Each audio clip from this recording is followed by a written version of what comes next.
सलाम दोस्तों, कैसे हैं आप लोग। उम्मीद है आप सब खुश रहे हो, अच्छे रहे हो। तो इस वीडियो में हम बात करेंगे, एक नज़्म है, कब तेरे हुस्न से इनकार किया है मैंने। ठीक है।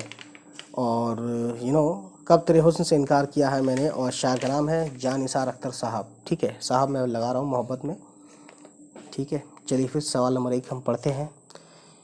शायर को ज़िंदगी किस किस रूप में नज़र आती है। जवाब, कभी आँखों में लगे काजल, कभी सीने में धड़कते दिल, कभी फूलों कभी शोलों और कभी शबनम के रूप में शायर को ज़िंदगी नज़र आती है। सवाल नंबर 2 है, शायर ने अपनी सांसों में किसे गिरफ्तार करने की बात कही है। जवाब है, शायर ने ज़िंदगी की खुशबू, जादू, मुस्कान और मचलती हुई तमन्नाओं को अपनी सांसों में गिरफ्तार करने की बात कही है।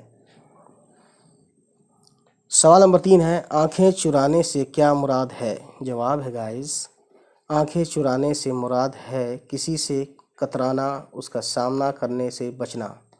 अब गाइस सवाल नंबर 4 है, शायर ज़िंदगी का एक भी पल क्यों बर्बाद करना नहीं चाहता। ठीक है, तो अच्छी बात है अगर ऐसा चाहता है तो वो। जवाब है, शायर ज़िंदगी का एक भी पल इसलिए बेकार नहीं करना चाहता क्योंकि जब मौत आ जाती है तो वो किसी को एक लम्हे की भी मोहलत नहीं देती। गाइस सवाल नंबर 5 है, शायर ने हर लम्हा क्या इसरार किया है। जवाब है, शायर ने हर लम्हा ज़िंदगी से प्यार करने का इसरार किया है। तो उम्मीद है गाइस ये वीडियो आपको पसंद आई हो, और अगर पसंद आई तो प्लीज़ हमारे इस चैनल को सब्सक्राइब करें और बेल के बटन को भी दबाएं, क्योंकि हम कभी भी कोई वीडियो लेके आएंगे उर्दू के पढ़ने, लिखने या सिखाने के लिए, तो आप उससे अच्छे से अपडेट पाकर हमारी वीडियोस को देख सकते हैं। चलिए फिर गाइस, होती है मुलाकात। Bye bye, take care.